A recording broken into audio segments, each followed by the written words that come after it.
Slowhands Rock Talk Show.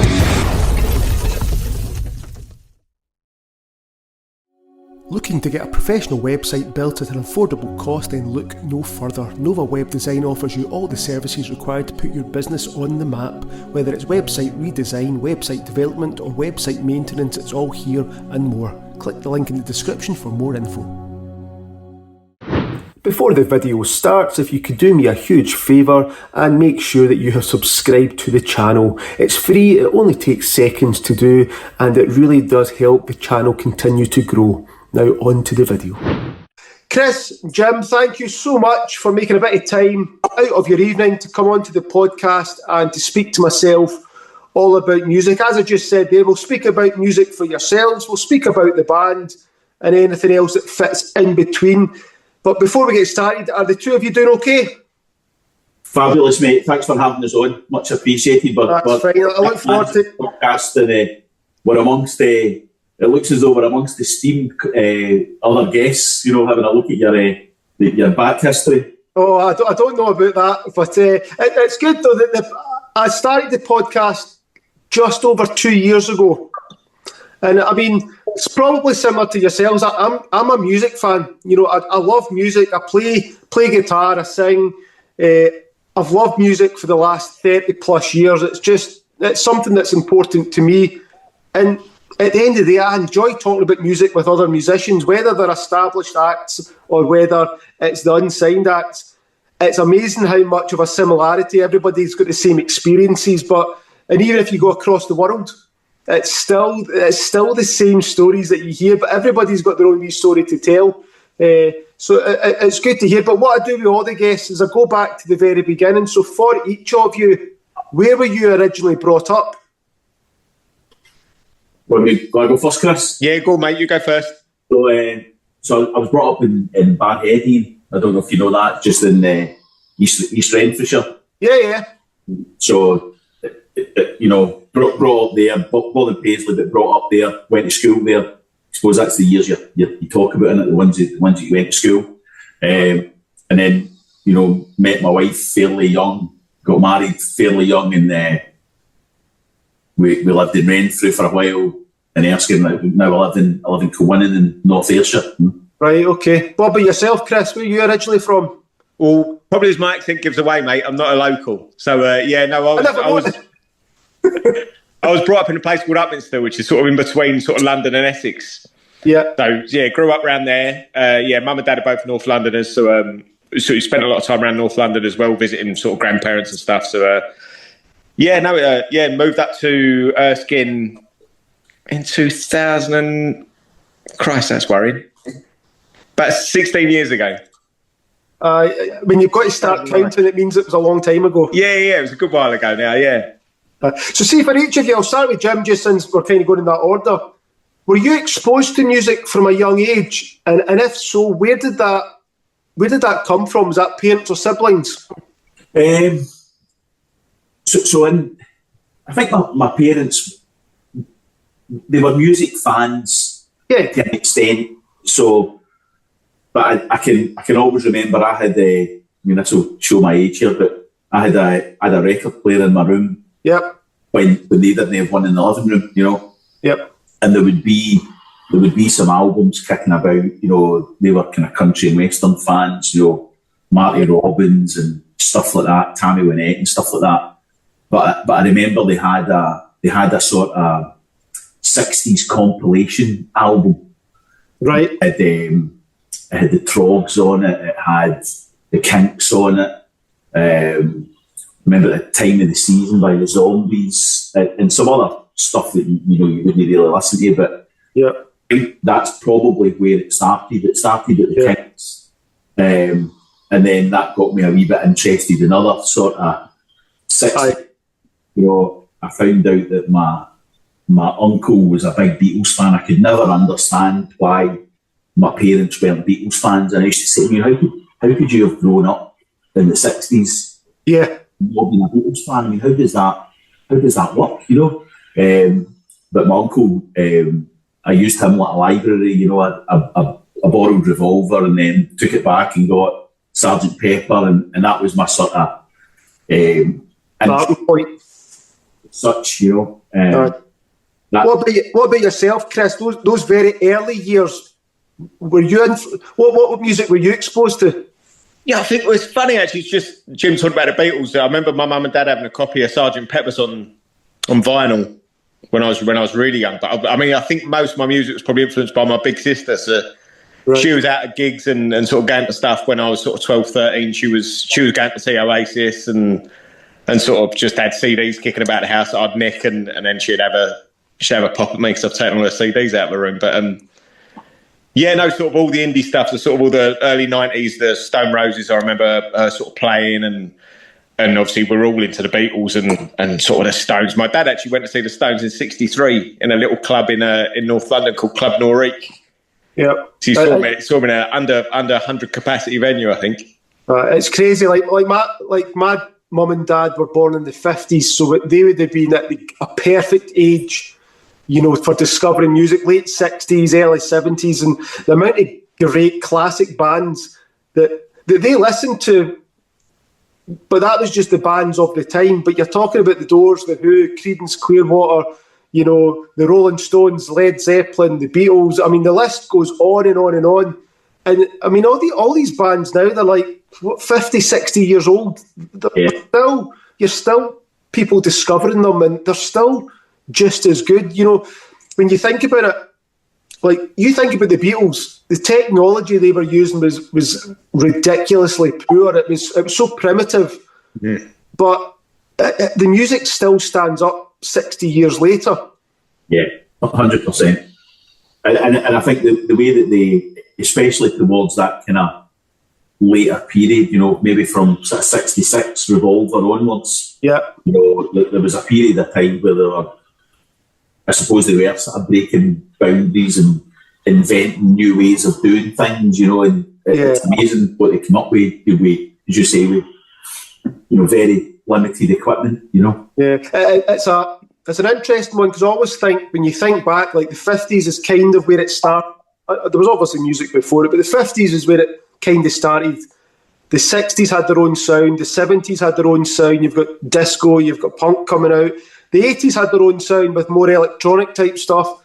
I would say the 90s still had very much their own sound.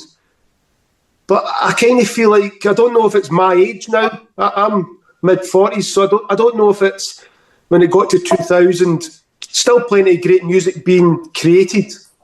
But I don't know if there's anything new being, like a new sound being created. I kind of feel like it got to a point where everything had been done, and then it's more like a rehash of stuff you've been influenced by. I don't know if that's I think the same, you know. I mean, I think there are so many. If you think about something like, you know, pull it out there, like the X Factor or something like that, I think it sort of sent a message that if somebody wants to be in the music business or wants to make music in some way, this is how you do it now. You go on the telly and you get judged by a panel of people, instead of back in the day when it would be, right, what will I do? Well, I'll learn to play an instrument and I'll join a band and I'll see if we can make it, you know. Yeah, because it's even like, obviously, the X Factor, a show like the X Factor, for example, very much pop-orientated music. There's somebody making a lot of money from the people on that show. I don't know if it was so much the people that were on the show. Definitely wasn't. Someone behind the scenes is making a lot of money, but you even think about pop music in the 70s and 80s. It was very different from what we think of pop music nowadays. Pop music back then was still bands getting together to create popular music. It was still bands creating music. And somewhere along the lines, pop music, maybe it was the fact that money took over, and, you know, somebody found a formula of get a nice looking person, or, you know, so many bands, and it's just, you know, repeat every 4 or 5 years. Interesting. I don't know if you've seen it, Ian. There's an interesting YouTube channel, a guy called James Hargreaves. I don't know if you've watched that. And it doesn't ring a bell, but tell me what you're going to say. He talks about. I mean, he does a lot of stuff about, you know, Oasis and stuff like that. You know, I mean, he does play, and he he sort of started a sort of quite a popular channel, so he's obviously making a couple of quid off it, and he was talking about getting, you know, like a band, you know, like a guitar-based band back in the charts, right? And he's saying, look, you know, I'll find a band and I'll promote them and I'll try and get them a record deal and I'll do this and do that, right? And then a couple of years later, they put out a video and they just said, you know, Mission Impossible, it can't work.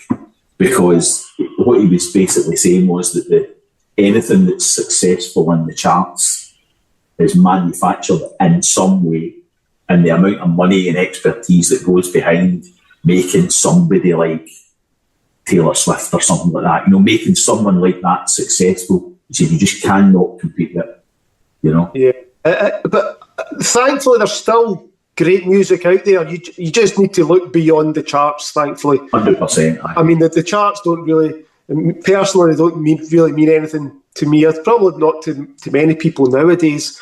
But I think was it Noel Gallagher that said, I read something not too long ago, like, I think it was maybe when he was getting back with Oasis, and he'd said something like, for that, there was a period in the 90s, they ruled the radio, that like everything was obviously guitar orientated bands, but he'd saying that the executives, the people that run these things, they don't want people like us. They don't want young folk that are taking drugs, that are drinking, that are making this music. They don't want that. Yeah. They can't control people like that. They want somebody like Harry Styles to say, put that dress on, stand over there, look good. You know. And the other thing is that, you know, a whole generation of young people picked up the guitar because of Noel Gallagher. Yeah, even if you don't, I mean, I was never an Oasis fan, but there's no denying, I mean, it was probably the last big musical movement. You know, it's a shame because, you know, hopefully something else comes around again. Maybe it'll be yourselves. I'm not so sure about that either. You know, I think I mean, obviously we want to talk about this, but you know, we're at a stage in our lives, you know, said I was married pretty young, you know, the guitar went under the bed for 15 years and never came out until the kids are a bit older and you get a bit of time to focus on it. And it's, I think since we've been you know, together and playing our own stuff and things like that, I think you've got a new sort of found appreciation for anybody that actually goes and makes some music. Yeah. Anybody that writes a song and, you know, because you understand how hard it is to finish that, you know. The way I see it is, you know, I'm a musician, I love writing music, I love playing music. I just do it. See if somebody else likes it, brilliant. But I just start with it just being for myself. You know, I'm a musician, I just like writing songs, see what I can come up with. But I was going to say, obviously, I think we're all old enough now that we're of that age group where you had to go and buy your music when you were younger, go to the actual music shop when they still existed. For each of you, do you remember the first album or single that you ever bought? I'm told, and I don't really remember this, right, but I'm told that the first single I ever bought was Little Jimmy Osmond, Long-Haired Lover from Liverpool. I don't remember that, so I'll probably deny it if I'm ever questioned on it. I think. Well, what's the one you remember? I'm trying to think. I think one of the first albums I remember buying was Mind Games by John Lennon. Right, okay. You know, as I said, my uncle had borrowed most of the Beatles albums, so I didn't really buy them. But then I started looking at, you know, what did McCartney do after the Beatles? What did John Lennon do? Yeah. So I remember buying Mind Games. What about yourself, Chris? Do you remember your first album? I think it was The Great Escape by Blur was the first one I bought. Right, okay. Although I think the first single I bought might have been Do the Bartman. Classic. Cover that. Yeah. What about, sort of similar to that though, what was the first professional concert you ever attended? Because I do say to people as well that, you know, it's almost like life-changing, like going to a live concert that is so different from listening to an album at home. You know, feeling the music as well as hearing. Everybody's on the same page. Forget your worries for a couple of hours. For yourself, Chris, what was the first professional concert you ever attended? Who did you go to see? I saw the Blowtones. Right, okay. Yeah, I don't even remember the Blowtones. They're actually just coming back round again doing a 30th anniversary tour of the album I think I went to see. So, where was the gig? Southend Cliffs Pavilion. So it's, Right. they're quite an old school venue, but it was good. It was, and actually a Glaswegian band I think called Supernaturals were the support act. So they were the first band I ever saw live. Right, okay. What about yourself, Jim? I went to see the Ramones at the Barrowland when I was 16. Right.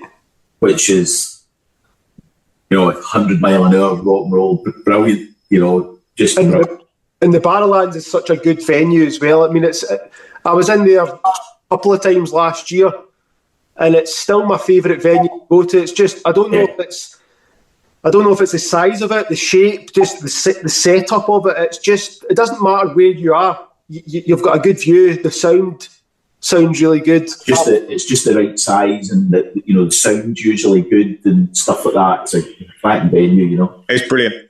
I'll eulogise to people back home about the Barrowlands how good it is.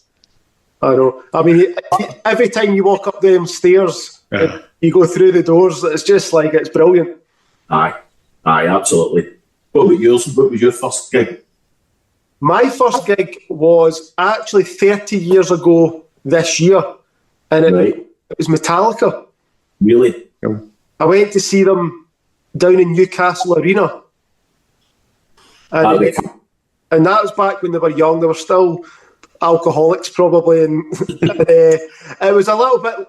It's funny because I still go nowadays, but it's almost like a family fun day out now. When you go, they've kind of got old now, and that back then it was a little bit more risky. Aye. It was good though. But I was going to say, obviously, Jim, your guitar vocals. Yeah, that's right. Which one of them came first for yourself? Was it the guitar? Yeah, guitar probably, aye. So why was it the guitar? Why was it not bass or drums or something else?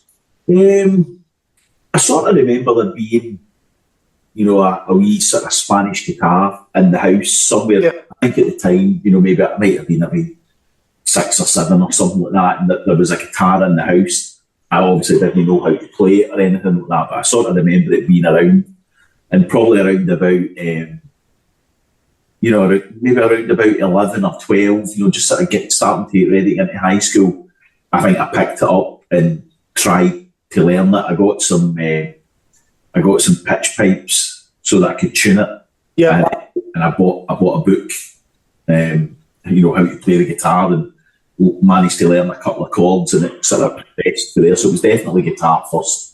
And how jealous are you of today's generation who want to learn an instrument? You just go onto YouTube and you've got a million lessons. And it's so different now. I mean, we were actually talking about this the other night. When you even for the point of view of, I can remember my dad taking me into Paisley to go to the music shop because I couldn't tune the guitar properly, and they tuned it in the shop for me. I'm obviously the time I got home probably got to tune again, but even nowadays with clip-on tuners and things like that, all of that is taken away from you. So at least you start for a decent place, and there's. Even like you could probably even just type into YouTube, how do you tune a guitar? And there would be someone giving you a step-by-step explanation. It's instant information. I can remember we were talking about record shops a minute ago, and when I was brought up in Barhead, there was used to be a DJ on Radio Scotland, Tom Ferry, who had a record shop in the High Street, and I went to buy Green Onions by Booker T and the MGs. Would have been, like 1982 or something like that. Aye. He said, "Aye, that's fine, son. I've not got it, but I'll get it in for you." Right, no bother. Paid my deposit, 50 pence or whatever. And he phoned me 2 weeks later, and that was it. And so I waited 2 weeks to listen to that record. But nowadays you can listen to anything you want instantly. It's funny. I had a guy on who he's from the same area that I'm in, and he's talking about learning to play the guitar and that. And there used to be a music shop through in Falkirk. It's not there anymore. But downstairs was all the guitars and drums and everything. And then if you went up the stairs, there was like the keyboards and then like sheet music, you know. But even as a guitarist back then, if you're talking about the 90s, you know, it was hard to find sheet music even for bands you like. But if you didn't read music, you had to hope there was maybe like tablature. And he told me a story. He got thrown out the shop because he asked the guy in the shop for an A4 bit of paper so he could actually copy the book because he couldn't afford to buy the book. You buy the book, aye. What about yourself, Chris? Why the drums? Why not another instrument? Well, I sort of remember as a kid sort of coming home from football training and walking past a sort of garage with a load of my mates in, and they were all in there and everyone was playing a guitar. So there must have been about 4 of them sitting around, all with guitars. And I was like, there's a niche in the market here. So, yeah, just ended up getting a drum kit after I got my first sort of summer job, and then saving up and buying a kit. And I've still not learned how to play it now. But you get away with a lot just looking confident. Yeah, that's it. Yeah, so just blag it. It'll be fine. That's it. See, for each of you, obviously, Jim on guitar, Chris drums, who would you say are your influences? See, when you're thinking like playing the guitar or playing the drums, who do you look up to? The sort of guitarist that I like, I'm a big George Harrison fan, obviously, because you know my love of the Beatles hasn't left me. Yep. In terms of sort of modern guitarists, I really like John Frusciante. You know, I quite like a bit of Jimi Hendrix. I think Frusciante's got a bit of that. And a bit bagger about, you know, some of the sort of riffs and stuff like that. But I'm by no means a lead guitarist. I'm a strummer. You know, I feel more comfortable doing that. You know, Robert that plays lead guitar with is a much better guitar player than me. But Billy that plays bass with is a better guitar player than me. You know, so I suppose if I was looking up at something, I'd say I'd probably look at Noel Gallagher a wee bit because you know there's a guy who's a fairly average guitar player. You know, by his own admission.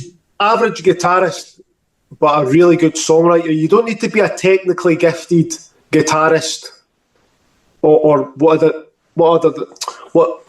the other instrument is. You don't need to be technically gifted to be a good songwriter. Sometimes I actually think those that are technically gifted are rotten at writing songs because they can't get past it's got to be as complicated as possible. Aye. And what about yourself, Chris? Who are some of your drumming influences? I think the first one I really picked up on when I sort of got my own kit was sort of seeing videos of Keith Moon. Sort of watching the Who and just sort of watching this madman sort of tear a kit to pieces. Yeah. Just trying to play any of that was just. It's brilliant. Just so good to watch. I mean, as you sort of learn a bit more about it, you realise that some of it was a bit sloppy, but it was all just feel and just just energy. Have you tried to blow your drums up yet? I've not yet. I've not got enough. Not got enough. What was it he used to use? What's dynamite? One of the things you've seen the Smothers Brothers thing where he actually blows. He put dynamite in his bass drum. But there's another great video. There's another great one where he's doing a drum solo and he's got see-through drums filled with water. And there's bolts in them. Yeah, it's wild. Yeah, he's quite a character. Well, so the other thing, Jim, I was going to ask though, vocals came later for you. Which one are you more confident with now? I think what I've sort of learned over the years, because you know we've played together for a long time, you know. Is that I sort of know my restrictions in terms of, you know, I tend to sing a wee bit within myself a wee bit because I don't want to be destroying my voice or anything like that. And I think when I definitely feel after a couple of bouts of COVID, my voice isn't the same as it was before I went in, you know. Your voice is a strange one because I've said this to other people as well. Like if whatever the instrument is you're playing, you can, especially nowadays, you can get a million lessons on how to play a certain song or a certain technique or that. But I always think with singing, there's easily 50% of it is just confidence. And then the other 50% is, I don't know if technique's a word or if it's knowing your parameters, knowing your limitations, knowing what you're capable of doing. And, but there's 50% easily is confidence. And you can't teach somebody confidence. That's something that comes over time. And, if you're brave enough to just go out there and do it and keep doing it and keep doing it. But there's a lot of people that holds them back. I think having a bit of confidence is important, trying, even when we played covers years ago, yeah. There would be, even then, you'd be thinking, maybe that song's just a wee bit too much for us, that's like something like, I don't know, Pinball Wizard or something like that, that should probably be left alone, just let the Who play that. We'll play, something that we know we can. I think, we played together for, I don't know, 10 years or so in a covers band before we started doing our own thing. Was it the same musicians? I ended up being musicians. I'll tell you that story. It ended up being the same musicians. But I also think we tried quite hard to make sure that we'd done the song justice. Yes. And if the song was too much for us, we wouldn't play it. If we tried something at rehearsal and it didn't work, we wouldn't give it a go. And some of that, a lot of the stuff we were playing, it's like Small Faces stuff. Steve Marriott, what a voice he had. So trying to keep up with that, it was hard. And it takes a while to find your own voice, especially when it comes to singing. It takes a while.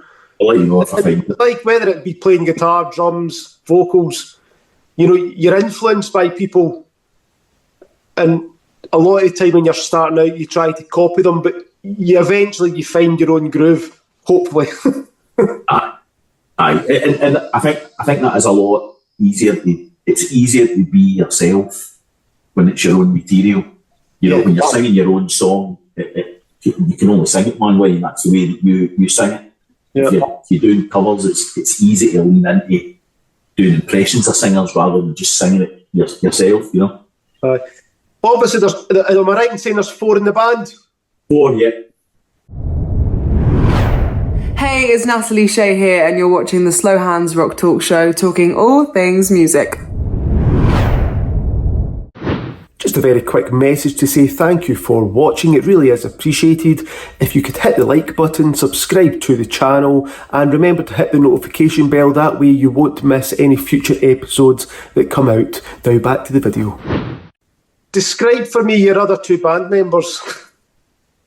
Keep it clean, Jim. Keep it clean. So the two other band members are Robert and Billy. Robert plays guitar with us and Billy plays bass. Billy is a very sensible, quite level-headed, quite calm, doesn't get upset very easily, and he's a right dependable guy. Yeah. Robert is a lot of the time quite quiet, and then will say something that leaves you gobsmacked. He's got a wicked sense of humour. So he'll say nothing, and then he'll say something that's completely shocking but hilarious. Aye, makes it count. Aye. I don't know. Would you say anything about that, Chris? Would you? Yeah, no, I'd agree with that. Yeah, he'll drop the odd one-liner that will just completely take you back. But yeah, they're both brilliant musicians as well. They've helped us out massively with the writing as well. What have you each had to describe the other person? Go on, Chris, For me to describe Jim. Chris, if someone asked you what's Jim like in a few words, what would come to mind? Well, what's quite funny is my girlfriend's actually sitting behind me at the minute, and she's just burst out laughing. I don't know, Pauline, have you got any words for Jim at all? She's getting quiet now. But no, I mean, Jim sort of led the band from when I joined it as well. Like even when we were in a covers band, Jim sort of was obviously the voice of the band, but obviously organises a lot of stuff as well. So he's led us through a lot of stuff, and we've sort of found our way, sort of writing songs together, which has been good fun. But he's a great singer, good guitarist. Photogenic. You heard that there. So Jim, Chris and Pauline, I think it is in the background, have been extremely polite towards you. So if I had to flip it around and ask you to describe Chris. So Chris is an alcoholic. No, he's not. No, he's not. Chris is one of life's good guys, you know, and we're dead lucky in our band that we've got 3 really good guys and then me, you know. And Chris he'll put himself down in terms of his drumming and things like that. He's a far better drummer than he thinks he is. Yeah. He's also very musically minded. You know, he's got a real good ear for a tune and knows when something's right, when it's not right. Yeah. And he's done a cracking job for us on a lot of the demos that we've done and things like that. Chris has done a lot of the sort of mixing on those. And to be fair, Chris writes most of the lyrics, so he's really good at that. Where I can look at a page for hours and come up with nothing, you know. I'm quite good at pulling a chord sequence out or a bit of a riff. I'm quite good at that. But turning that into a song needs lyrics, and Chris is much, much better at that than me. Yeah. So on your Facebook, it's got the band starts 2024, but am I right in saying you were a covers band prior to that for a long time? So this started. I mean, we played in a covers band together. I think the band was probably together for about 10 years or so. Yeah. Robert, our guitar player, was sort of one of the originals. You know, me and Robert running that band right to the start. And then at one point, I don't know how long ago that would have been, Chris, now about 7, 8 years ago, 9 years ago maybe. Yeah, about that. The drummer we had, I don't think we were actually playing the kind of stuff he liked, so I think he was kind of looking to get out anyway. So, but he just donated a kidney to his son, and he maybe wasn't keeping too well. So he moved on, and we stuck an advert out on Gumtree to try and find a drummer. And Chris replied, and it transpired he lived round the corner from me. Right, okay. So took the dog one day and chapped his door, and he answered the door wearing a Fred Perry, and I thought, you'll do us, kid, you know. That was how he was in. Here's a question for you, because you know I speak to a lot of bands. They've all got different answers for this, and there isn't a right answer. But you know, being in a band is tough. It's hard work to keep a band going. That's why there's, you know, you think of a lot of the bands out there, they don't have the original lineup because, you know, for various reasons. What makes this band work? I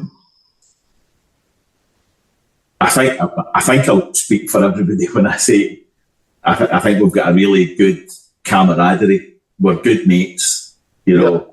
Yep. Not in the, you know, we don't go to the pub every weekend together or anything like that. We'll go to the odd gig together, or, you know, we might go for a meal or something like that, you know, at the end of a year or something like that. But we're good friends, and when we go to rehearsals and stuff like that, we have a good giggle. You know, we have a lot of carry on and a lot of telling daft jokes and stuff like that. So I think first and foremost, we're good friends. Yeah, I think being able to be honest with each other is quite helpful as well. Like if something's not right, we can talk about it. I've been in plenty of bands over the years where you couldn't do that, or you couldn't have an honest conversation about stuff. So being able to talk things through does help without anyone sort of taking a huff. It's almost like just put your ego at the door when you come into the rehearsal room. Yeah, that's it. That,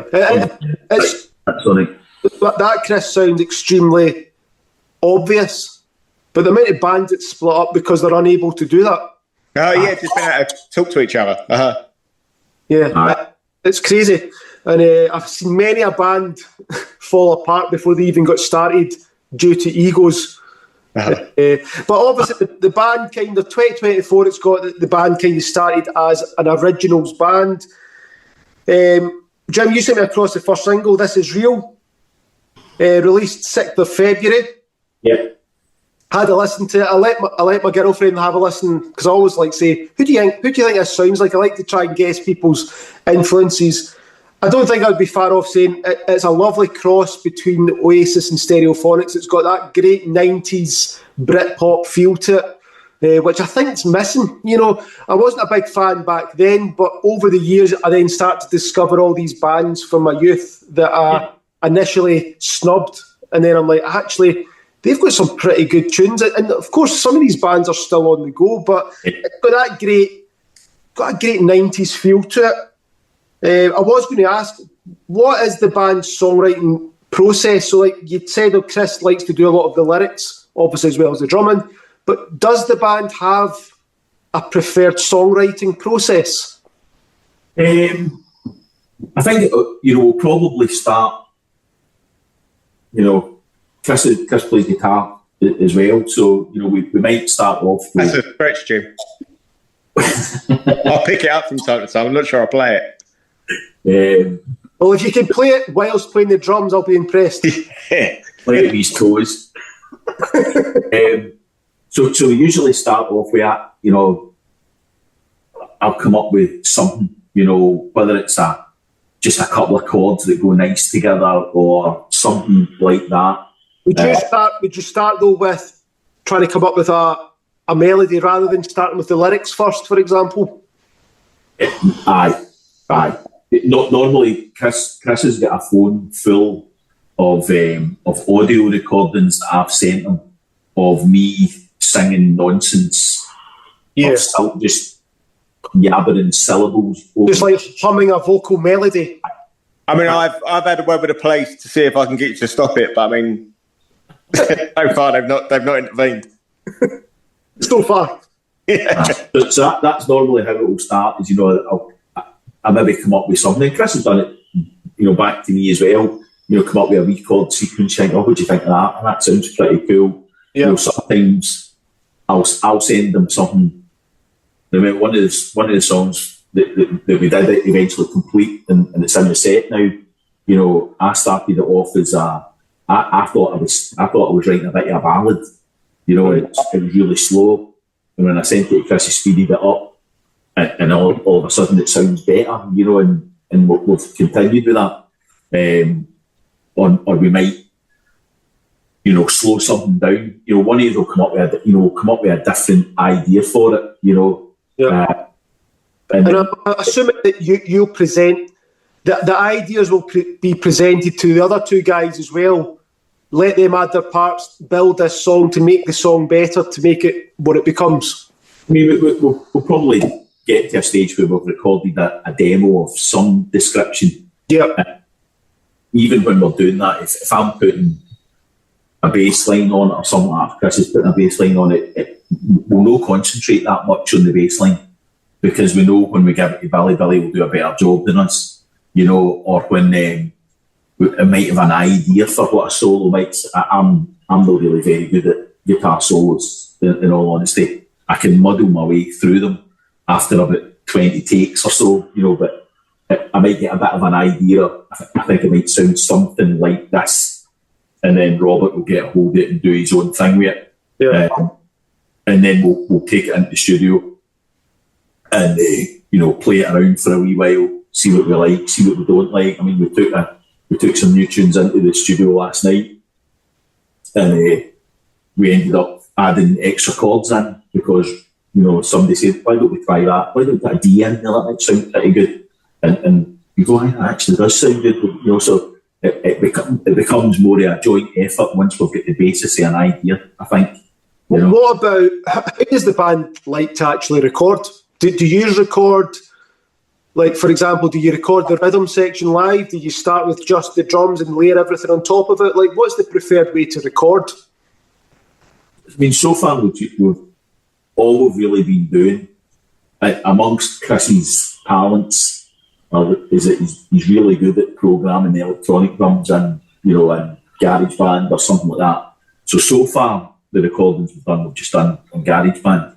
Yeah. So they've not got live drums on. What's the reason for that, Chris? Why are you? Just because it's convenient, it's easier. It's a lot bloody cheaper. Yeah. Yeah, no. I mean, it's just getting studio time and getting into record it. I mean, you can sort of record the guitars and the bass and the vocals a lot easier than you can a sort of drum kit. You've got to have sort of multiple mics and really get the sound right. And also doing that in my back room, which we have now nicknamed Scabby Road. Yeah. But yes, it's a lot easier than. I mean, the kit's sort of sitting there, and I'll sort of work out what I'm going to play, and then I'll program it in, so I'm not doing anything that doesn't feel natural. Yeah, I suppose you're still approaching it from a drummer's point of view, but you're just simply putting it onto the programmed drums rather than playing it at that moment in time.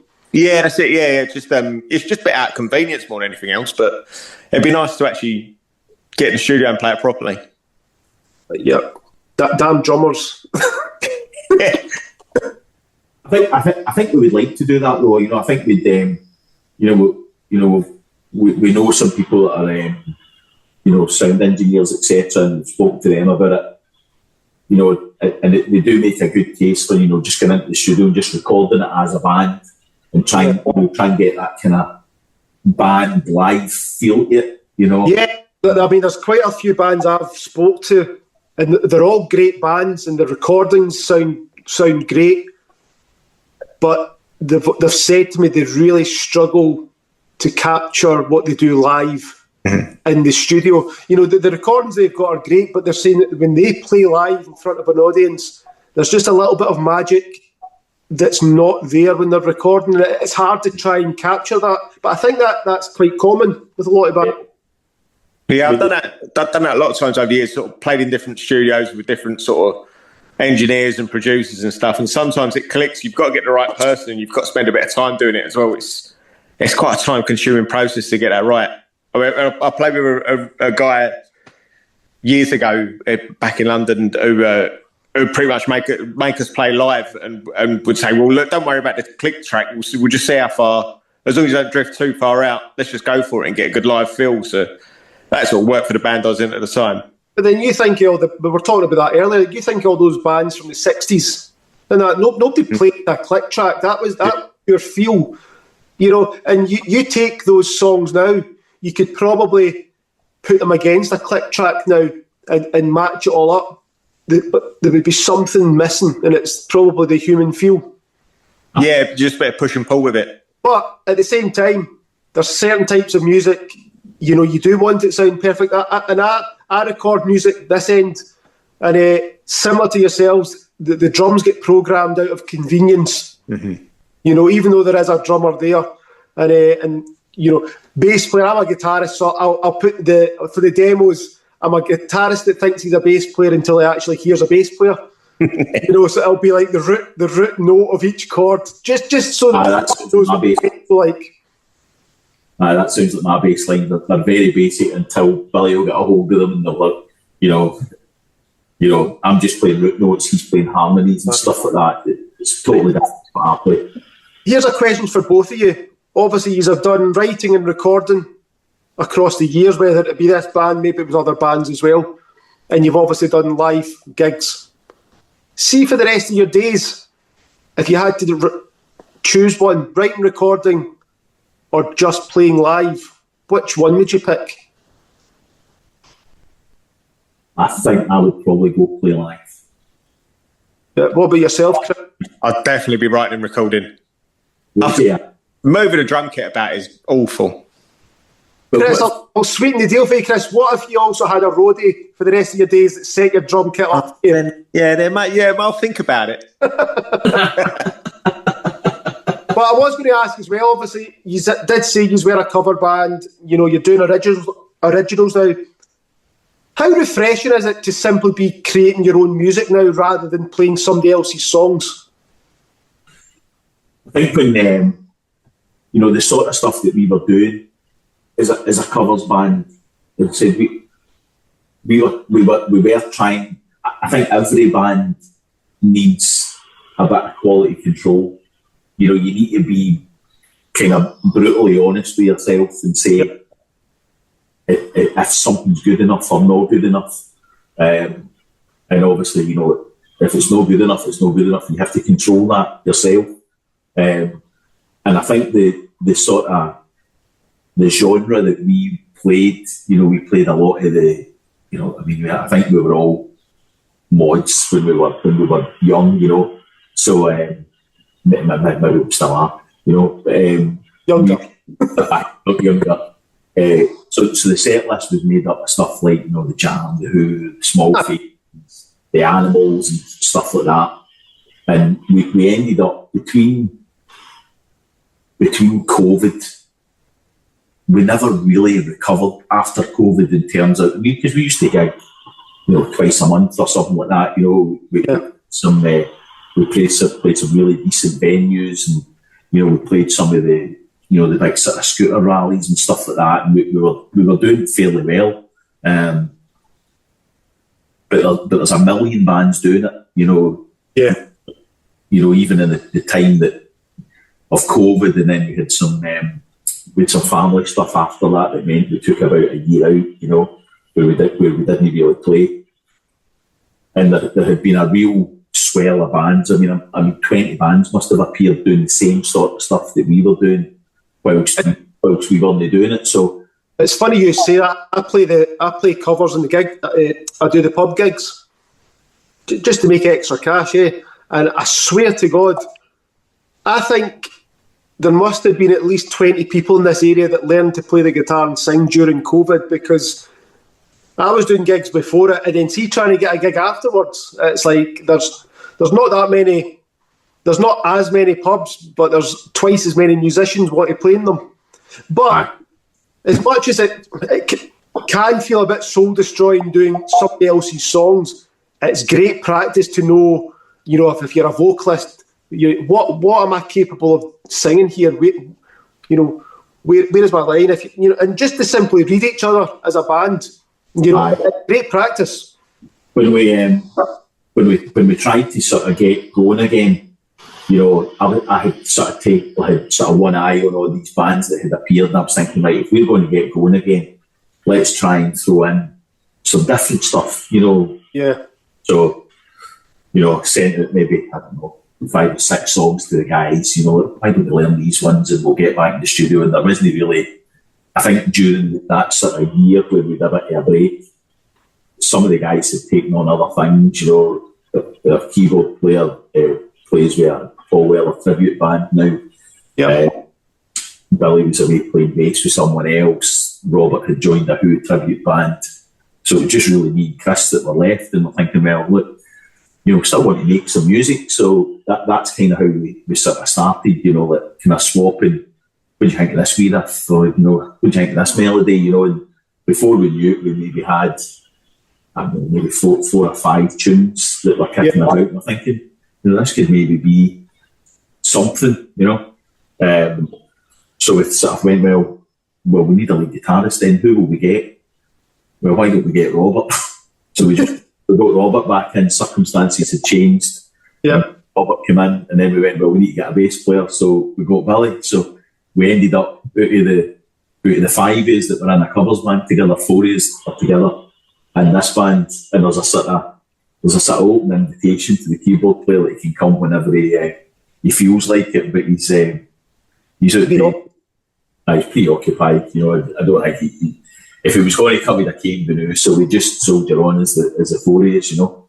That's fine. But we're obviously early in 2026. So what is the plans for the year? So I think, Chris, do you want to answer this? I'm conscious I'm talking a lot. Go for it. You do the talking, man. That's how it always is. 2026, I think we've got a few gigs lined up. So I think we're sort of gigging up to probably the summer. It'd be nice to try and think about what we're doing for a next single, whether we can get that out this year, what else we can do. I mean, obviously, money's a bit of a restriction to sort of, as you know, sort of studio time and sort of paying for stuff and getting it out there. So to save up in the coffers and see what we can go and do. Aye. It's a tough one, but I'm glad that he's are making new music, and it's guitar. You know, it's a proper guitar band as well. It's Aye. but even when I'm thinking back, Chris, you're saying that the drums were programmed. That recording. Yes. We'd be programming for that. Yeah. However, when I was listening to it, at no point did I go, that's programmed drums. You know, so it sounds really good. I thought that was actually just you drum kit. Yeah, no, it's I even made it as out of time as I go. But yeah, no, it was. I've sort of worked on a few things to sort of make sure that it sounds authentic, to try and make sure it doesn't sound like a programmed drum kit. So it takes a bit of time, but it's sort of worth doing just to try and get a bit of a better sound out of it. Yeah, no, that's fine. But before I go, we've obviously been any musicians watching. We're quite technical, talking about songwriting, recording, all that sort of stuff. So I like to ask some fun questions. So I'll ask the question, you tell me what pops into your head. Yeah. Chris, imagine you could go back in time, anywhere in the world. What's the one concert that you wish you could have attended? Oh, that's a good question. Isle of Wight 1970 to see The Who. Sounds pretty decent. Jim? I would have loved to have been at Woodstock. 60. So many. I mean, it was only the year before, wasn't it? Or are you talking about Woodstock 99 when it was a disaster? No. I've seen that documentary. It's a nightmare. I'd like to have seen that, you know. That would have been cool. For each of you, as we said before, we're of a generation where you went to the music shop when you were younger and you would buy an album. Do you have a favourite album cover?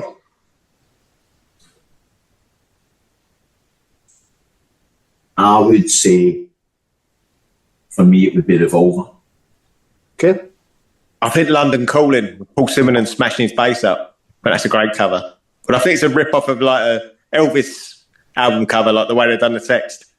Yeah. No, that's fine. That's fine. No explanation required. Does the perfect album or albums exist start to finish? And if so, what are they?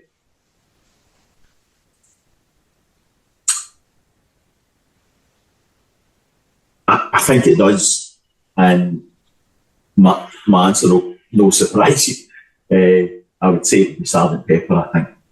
Yeah. I think it's just genius for first song. Yeah. What about yourself, Chris? Does the perfect album exist? I would say the Stone Roses debut album is right up there for me. That's fine.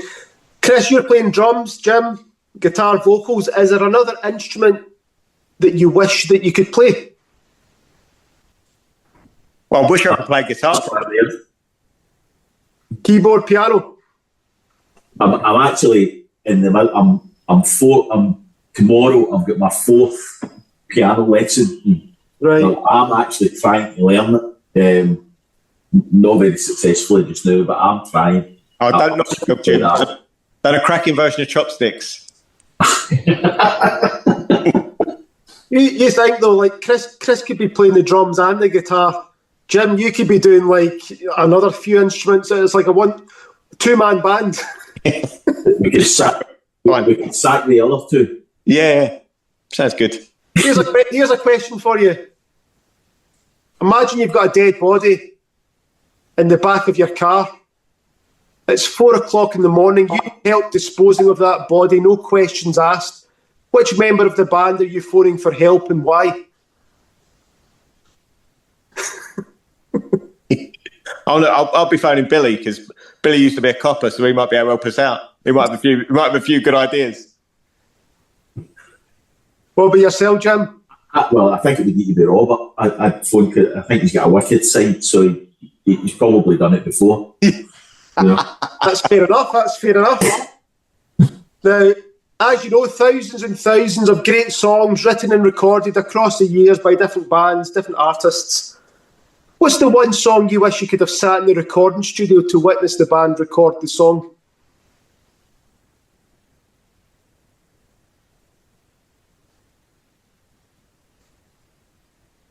That goes out to Pauline in the background as well. What would be the one? If you could see anyone recording a song live in the studio, what would you go for? Pink Floyd, Division Bell. Oh, there you go. What was that? Pink Floyd Division Bell. There you go. That's the first answer, right, Chris? And Jim, what's your answers? I think I would love to have been there with the Stones recording Sympathy for the Devil. I was about to say the same thing. Oh, Really? and I'm assuming that was recorded live as well in the studio. Maybe There is some video kicking around. Say again? There is some video kicking around of it, you know, Right. coming up with it and, you know, adding the woos and stuff like that. There is some video on YouTube for it, you know. Yeah. That would have been cool. Last question for yourselves. Now, the answer could change daily, but for today, who is your Mount Rushmore when it comes to bands? Who's the 4 bands for yourself that you just love? All right, I'll go. The Who, The Clash, Yep. Stone Roses, probably Oasis. 4 good choices there. What about yourself, Jim? I'm going to say Beatles would be number 1. The Who, Yep. Stone Roses, and the Red Hot Chili Peppers. There we go. Well, guys, thank you so much for coming on, speaking to myself about the band, answering my questions. For anybody that's watching, obviously they can go follow the band on social media. There you'll get any gig dates. If there's any, you know, I always encourage people, get along to the gigs. That's the main thing. Get along to the gigs. You know, at the gigs, if there's merchandise, buy the merchandise. But obviously in this day and age, with songs, you can stream it, you can download it, do all that good stuff as well. Give the band a follow, subscribe, all that good stuff on YouTube as well, because, you know, it's good to support local bands as well. And I'll keep in touch with you. I'll try and get myself along to a gig as well. Cheers, Ian. Listen, Nice one, Ian. I'm just down the road, and but I like the first song. I look forward to any future songs that you've got coming out. And as I say, I'm sure at some point we'll cross paths and I'll get myself along to a gig. perfect, mate. Thank you. Cheers, my man. Cheers, mate. Cheers. Thank you for watching. Remember to subscribe to the channel and leave a comment below. Thank you.